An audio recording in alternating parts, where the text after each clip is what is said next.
This video is a video I've wanted to make for a long while after I fell back in love with Undertale. Mostly because the comic I'm about to talk about shed a new light on what I originally thought was just glorified pedophilia. For context though, if you're well versed in the Undertale community, you're probably aware of one of the game's most hated ships. That being a ship called Frans. A ship between Sans the Skeleton and Frisk the Human. You could probably guess why this might be hated, and that's probably because the ship is between a over 100-year-old skeleton and a child who is most likely younger than the age of 10. If you don't see the problem with that alone, I don't know, I guess you're diddy or something. But anyway, that's why usually everyone who somewhat supports the ship gets witch hunted. But what if you write it correctly? Yes, I said that. There's a way to write borderline pedophilia in such a way where it isn't weird or wrong in any way. And how do I know? Well, it's because someone already did it. I introduce you to the Seventh Soul, the Undertale comic that made me like Frans. So what is this comic about, you may ask?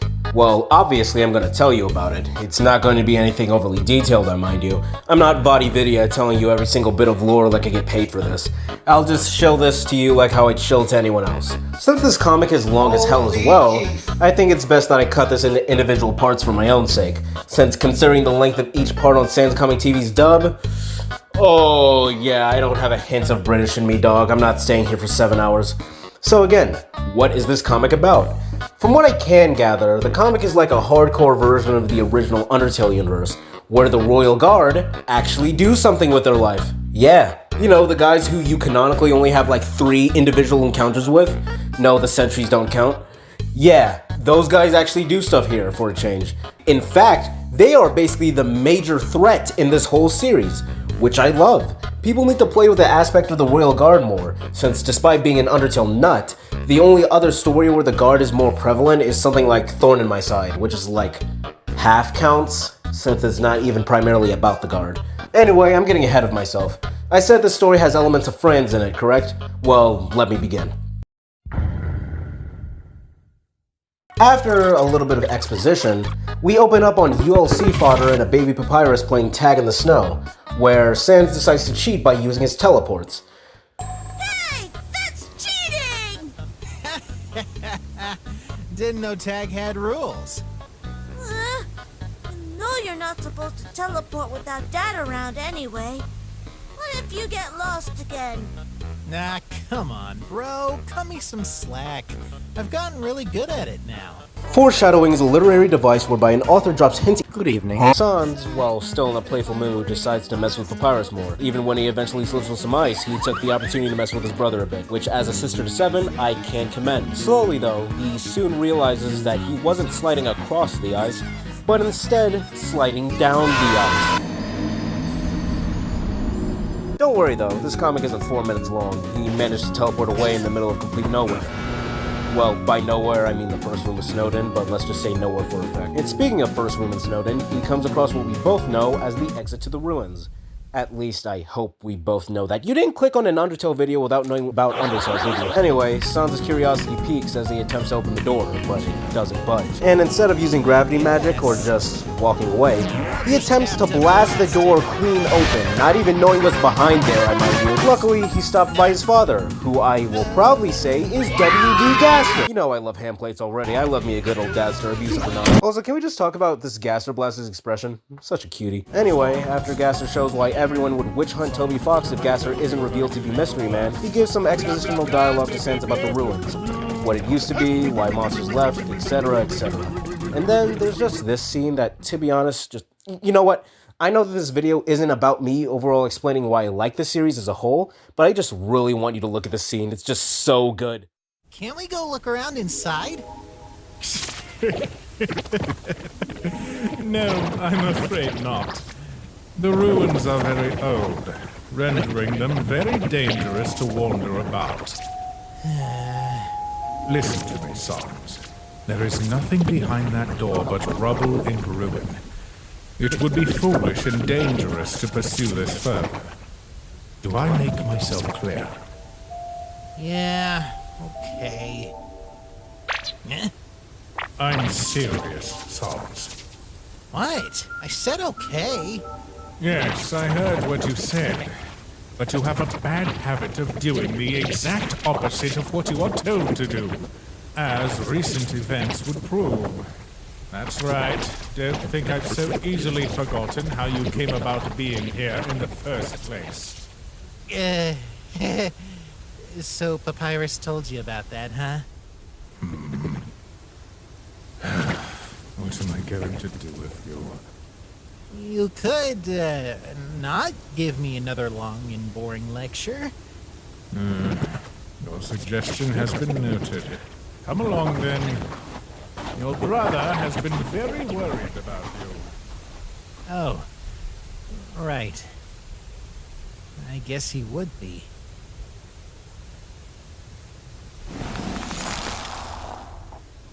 Sans? Coming!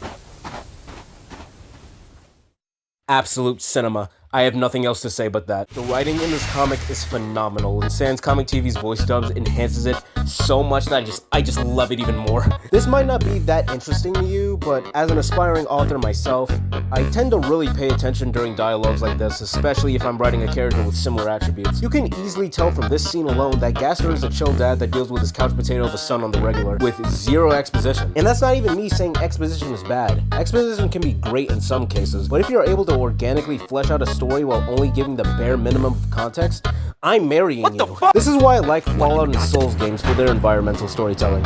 Just the bare minimum of context that you have to actively search for is just amazing to me. Anyway, we were talking about Undertale, right? Yeah, so you might have noticed that Sans puts a bone in the snow before leaving. This is actually a neat little trick that he does throughout the series so his teleports are more accurate. He even gives it to Frisk so he always knows where she is just in case, which is just cute. I can't with all this positivity. Hellable subbing for me. You're better with this stuff. Wait, I'm doing the rest of the... Alright then. So as my sister was saying, Sans leaves a little bone to make sure he can always teleport back before leaving with his father. The scene doesn't end immediately though, as we pan to the door and hear two well-placed knocks from behind. Wonder who that could be. Sans makes it back to the ruins door using the method explained by Hannibal, and after cracking another joke, he decides to mess around with the door to find a weak spot, up until someone knocks back. Is someone there? Yeah. That sounded like a kid. Hey, did you get trapped in there? No. How did you get in there then? Hello? Are you a child? Child? Hey, I'm gonna be 13 in a few months, so... So you are. Well, I guess if you want to get technical about it.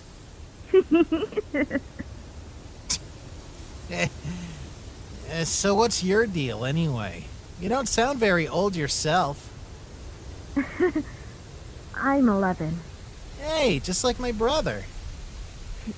Your brother? You mean there's more kids out there? Yeah? Of course there's more kids. Oh, wow.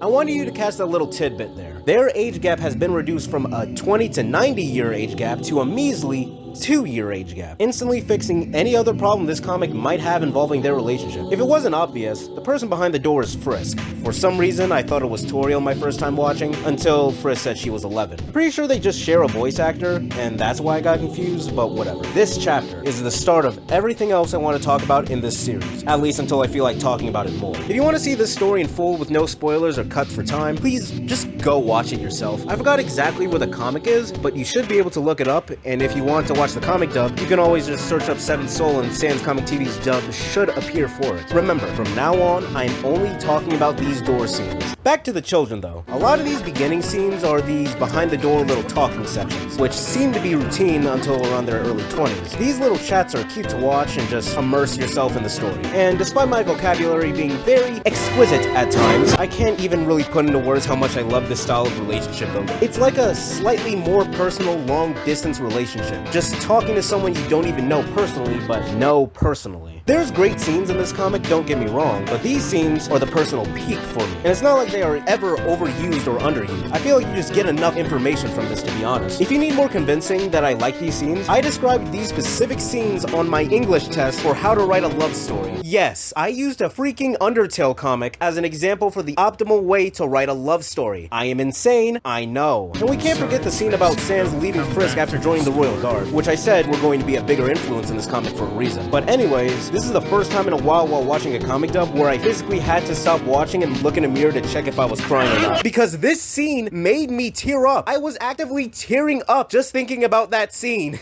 Just putting yourself in the shoes of Frisk for a second and thinking how that would feel for your friend of around like 10 years leaving you randomly. She doesn't know this, but Sans only decided to never talk to her again to protect her from being found by the rest of the guard. But to Frisk's knowledge, Sans never even explained why he left to her. In her eyes, Sans just said screw you for no reason. And again, this is just one of those scenes, man. I have this weird thing with seeing people in turmoil. I don't know. Maybe it's a masochist thing, don't at me. But I pretty much did as much chilling as I possibly could. You pretty much know why I love the story's Franz elements and why it's probably the only Franz story I like. So I guess that's the end of the video then. Remember that if you ever want to recommend videos, talk about Undertale stuff, because yes, I officially am an Undertale YouTuber now, or even just piss around, you can always join my Discord server in the description. Now, I'm off to my trans can, which has been rebranded to the Soroba can, so I can't make that joke anymore. Bye! So I guess that's the end of this. So I guess that's the end of the video then. Okay, I'm redoing that entire part! But I pretty much did as much chilling as I possibly could. You pretty much know why I love this story's Franz. So I guess that's the end of the video then. Remember that if you ever want me- So I guess that's the end of the video then. Remember that if you ever want to recommend videos, talk about Undertale- Give me a sec, I have to read over my script. Because yes, Okay, I'm not gonna stutter this time. So I guess that's the end of the video. Remember that if you ever want to recommend videos, just talk about Undertale stuff. Fucking hell!